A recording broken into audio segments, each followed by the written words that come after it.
Good grief. It's PTSD and mental illness. Or is it just Disney after your kids? In a story from the Christian Post dated the 1st of May, reporting by Leonardo Blair, controversial minister and theologian John MacArthur publicly stated on a panel that mental illness is a noble lie. PTSD is simply grief in life. Medicating children for mental health conditions can lead to drug addiction and criminal behaviour. Big Pharma is essentially fabricating diagnoses of OCD, PTSD, and ADHD. And in the biggest shock of all, Disney is after your kids. Well, that part is true because they do want the money. They need the money. Want to sell the action figures. They want to sell the costumes. They want to sell the cinema tickets. They want to sell the theme parks subscriptions. They want to, do more things with, Big Match John Cena. It's all those great things. It's capitalism on steroids. But yes, so a couple of weeks back, John MacArthur, who is probably is not popular even amongst Christians. He's probably popular only among a certain niche of Christians. He was in a panel. I forget exactly what the panel was about, but he was basically saying that mental illness isn't real. And he was quoting a couple of other psychiatrists. Who was he quoting? There was a couple of psychiatrists that he. It seems like a very odd thing to do. It's like, indeed. I'm an anti-doctor. I'm an anti-law lawyer. Indeed. So he quoted Bruce E. Levine in his book, A Profession Without Reason and the Myth of Mental Illness by psychiatrist Thomas Sass, and he was basically saying he urged parents not to believe in noble lies, which he alleges are being supported by the pharmaceutical industry so they can sell medication to the public. Now, in my time as a fundamentalist Christian decades ago, what John MacArthur is saying is not too far out of step. The biggest surprise to me, though, is that he's not blaming demons; he's blaming Big Pharma. Are Big Pharma the new demons? Possibly, yes, but at least these will be demons that exist. But in my strand of fundamentalist Christianity, if you had mental health problems, it wasn't because of underlying neurological issues. It was because Satan was trying his best to attack you and draw you away from God. So has Satan done that to you, Eli? Oh yeah. So a couple days a week, first name terms with Beelzebub. He seems to have done it to this guy as well, because this article, just the title, started out as one kind of batshit, and then by the time I got halfway through, it was a whole different level of what the hell is this guy talking about? And he didn't even just blame it on Big Pharma. He blamed it on kids' sinful nature. He said, I'll just lay it. I don't have the... Here we come. Exactly. Your kids don't need medication. They just need Jesus because they're sinful. And if you parent them correctly, then they will behave correctly and they won't have mental illnesses. And it just absolutely blows my mind, because this is a person that people listen to. Hopefully not a lot of people, but some people will, and some kids are going to miss out on help that they need because of this. And I mean, you listen to these people that are like anti-psychiatrist, and certain religions, it is commonplace in certain religions. I mean, Jehovah's Witnesses don't go anywhere near it. Mormons step well back, and then you have other religions such as Scientology, where their whole tenets is do not do psychiatry. I mean, indeed, Kirstie Alley, she refused point blank to go on to the TV show Frasier because it was about psychiatry. And there was this great quote by Kelsey Grammer saying, "I don't remember asking her onto the show." Buntish. But I was going to say that this particular position from John MacArthur is at odds with former Australian Prime Minister Scott Morrison, who recently opened up about his own mental health issues while in office. So in Scott Morrison's new book, Plans for Your Good, A Prime Minister's Testimony of God's Faithfulness, that's his full title, by the way. That is the full title. That's the full title. He basically writes about how when he was prime minister, especially during the COVID year, and how the state premiers were piling on and pressuring him, that he needed medication to deal with the anxiety that was being caused by the situation. So, which leads me to ask, who is right? Is Scott Morrison, is Scott Morrison the faithful Christian, right? Or is John MacArthur the controversial theologian? Is he correct? Which one is it, Scott? Which one is it, Scott? Go on. Adjudicate that one. Well, Eli was talking about how this might be a niche. I think it was Eli about this might be, even within Christianity, this might be a niche belief, but that's not entirely the case. I mean, this is a pretty widespread belief. There's recent research that shows that out of people that identify as born again, evangelical, or fundamentalist Christian, 48% of them believe that with Bible study and prayer alone, this is a quote, people with serious mental illness like depression, bipolar disorder, and schizophrenia can overcome their illness. And even outside of that Christianity umbrella, 35% of Americans think that can be done as well. And that's just embarrassingly high. And so, and this isn't anything new. I mean, this is like, you've mentioned, all these other, we know Tom Cruise, right? He famously was throwing shade on Brooke Shields because she was talking about postpartum depression. And he was saying that psychiatry is not a thing. Mental illness is not a thing. But we've seen this before. It goes way back. Ancient Greeks would talk about demons and imbalances and bodily humors and that kind of thing. St. Augustine said that it was punishment from God and can only be solved by massive fines and corporal punishment.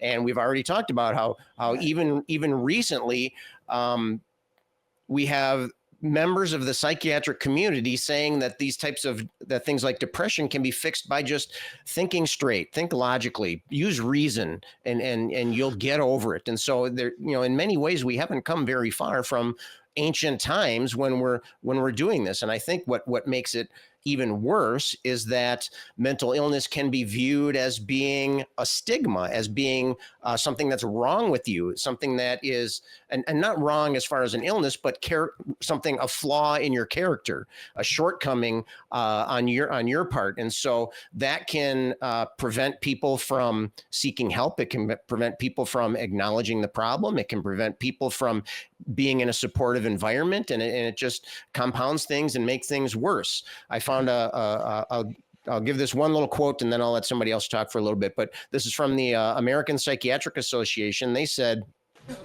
religiously reinforced stigma towards mental illness is an obstacle to effective treatment worldwide.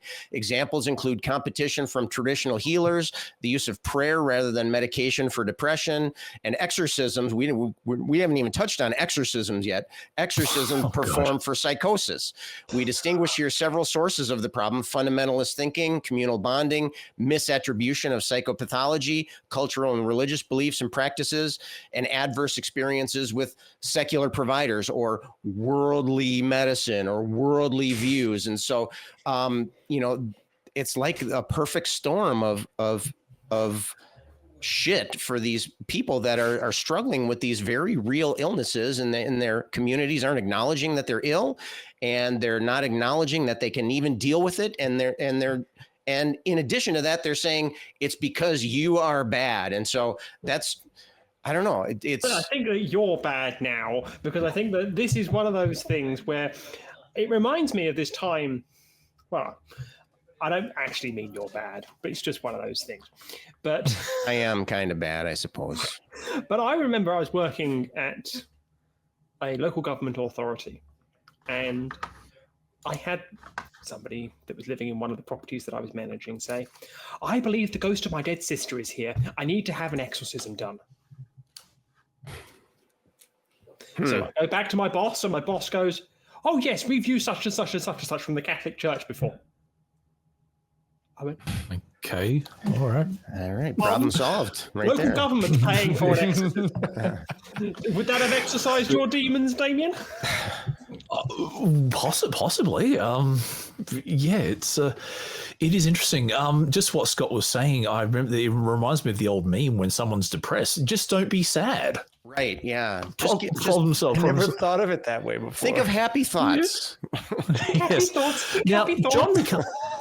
John MacArthur was quoted as saying from the article, just to lay it out simply, kids are sinful. I have great-grandchildren, and by the time they're 3 or 4, their sin nature is starting to manifest. Then you add to that the sins of the fathers are visited under the generations, the 3rd and 4th generation.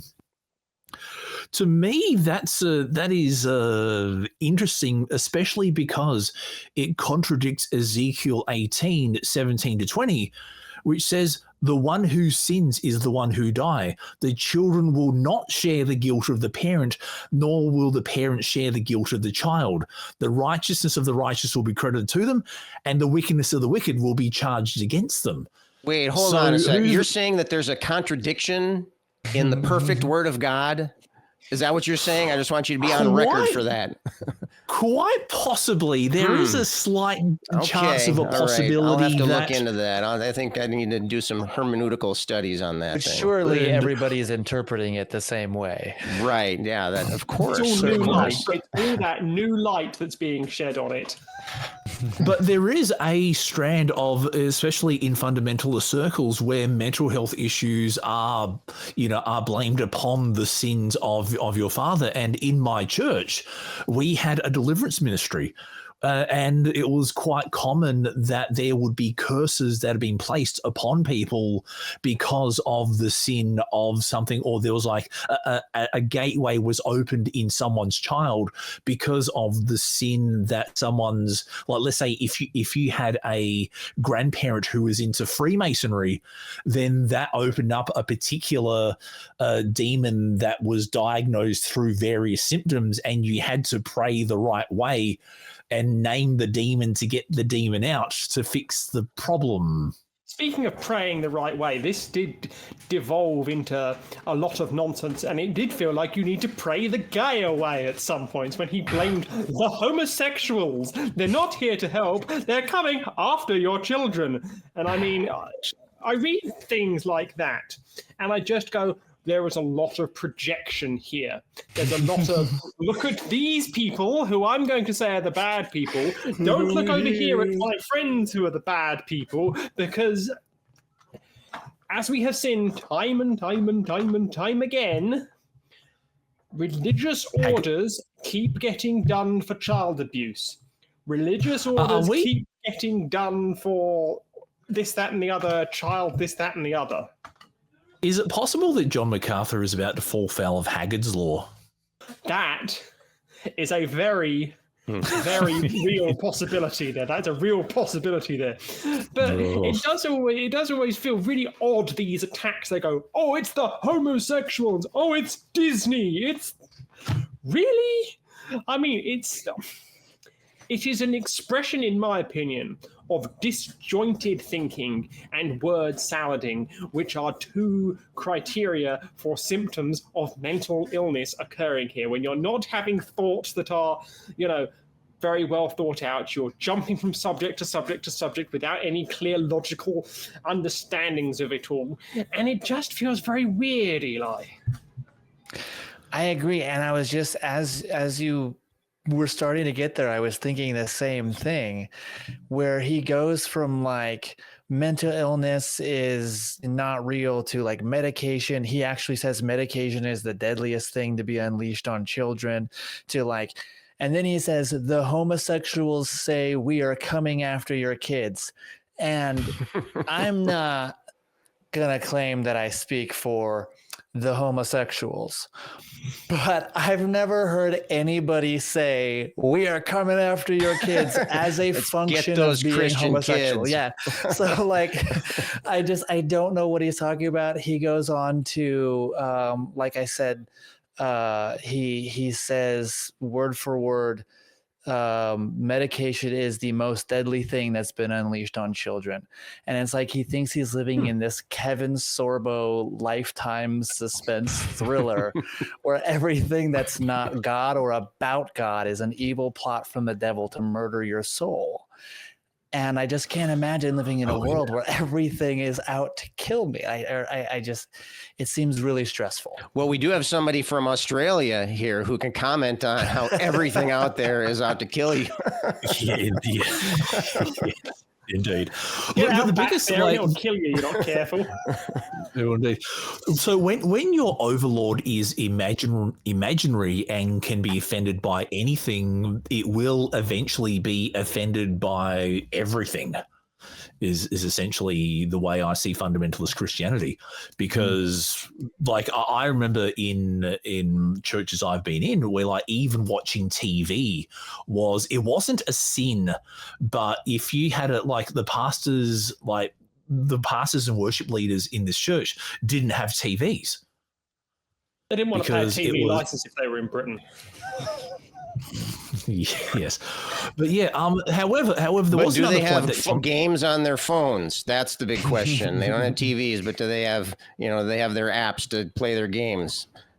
This was back when Snake on the Nokia was the biggest thing going around. Yeah. So, however, there was another John MacArthur quote which I think bears some discussion. We're trying to make clear to parents that behavior is essentially the result of choices that kids make. And if you parent them properly, they'll make right choices. But if you blame it on something other than their choices and you identify them as having something they can't do anything about, but medicate it, you literally are turning your children into not only a potential drug addict, but maybe a potential criminal because they never learn how to navigate life in a socially acceptable way. That, I'm going to say John MacArthur is half right on that. If you, as someone with two children and one of those children is now an adult, part of your job as a parent is to coach your children into, being resilient and taking responsibility for actions and just learning how to interact with the world and handle particular challenges.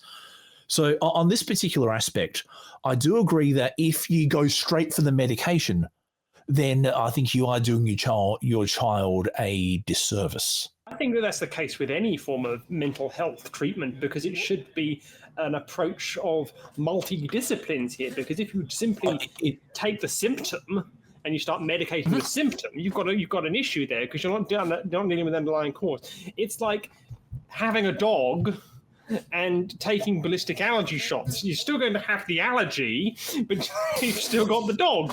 If you see what I'm saying here. But it does seem that there's a fundamental break in critical thinking in and amongst these churches. And I mean, Scott, Eli, Damien, where's the critical thinking gone in these churches? I mean, Scott.